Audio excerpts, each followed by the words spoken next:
CBS News Chief Medical Correspondent Dr. John LaPook joins me. John, thanks so much for being here. Incredible reporting. Let's start with these championship world-class athletes. You interviewed them. They say they only realized that they were being abused recently, last summer. What took them so long for them to realize that this had happened to them? They thought it was medical treatment. You have to understand, they were 13, 14, 15 at the time. They were away from home. They were in an atmosphere where they were kind of afraid to say no to a grown-up, and this was somebody they trusted. For example, at the Karolyi Ranch, when I spoke to them, they said it was a strict atmosphere. They were afraid, that they would do something wrong. They were afraid they might not get chosen for the team. They were calorically restricted. That's what they told me. And then here was this guy. They called him Larry. They trusted him so much, and he gave them candy.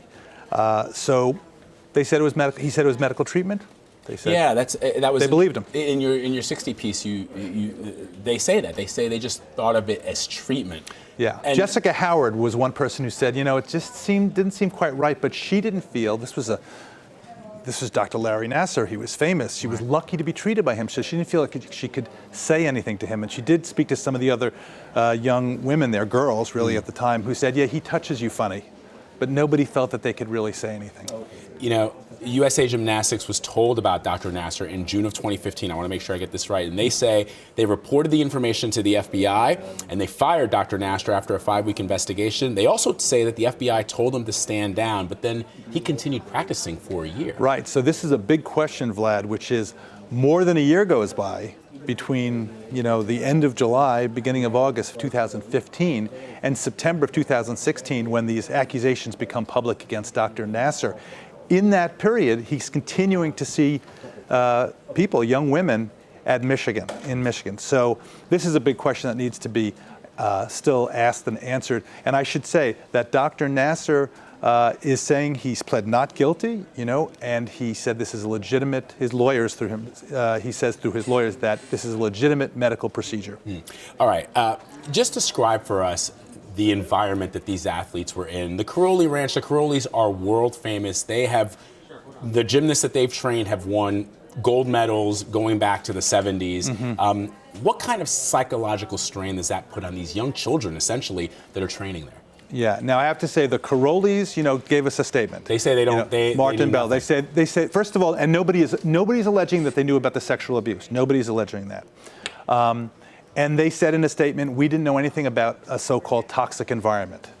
But if you talk, the young women that I spoke to who were at the Karolyi Ranch said it was really tough there, that there was caloric restrictions.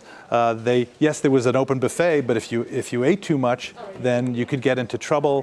One of the young women said that, basically it was an atmosphere where you were afraid to say no to a grown-up. You were afraid to talk up. And so it was in this atmosphere for them, fear. Remember, they're away from their homes, they're away from their parents, that there was this person who they trusted so much. Now, there's a big financial investment too for the families. A lot of these families, they're not wealthy families, most of them, I guess. I mean, I don't really know the percentage, but it could cost tens of thousands of dollars a year, and they there's pressure on them not only to be perfect. Just think about them, 10. They have to be a 10, but also to come through at the end of the day with a gold medal or some kind of medal and some financial reward. They've had this huge investment. So it's really tough. And I have to say that, where were the mommies? That was one of the questions that Gayle King asked. She said, I'm going to put on my mommy hat. And the truth is that the mothers trusted, from what I'm told, is the mothers trusted the entire system to protect them. And when they found out what was going on, they were just blown away. It's interesting. I've interviewed people who've been sexually abused, but nothing like this, because generally young children trust adults. And in this case, you have that, but you also have this layer of, let's face it, these athletes can be superstars. They are put on the boxes of Wheaties, and everybody knows their name, and you see them, millions of people watch them. So that, on top of the entire sexual abuse, is something I don't think anybody can understand. It's a lot of pressure, and I have to say that I asked them at the beginning, tell me about the beginning, and they talked about jumping up and down on their couches at the age of 3, and there was such joy.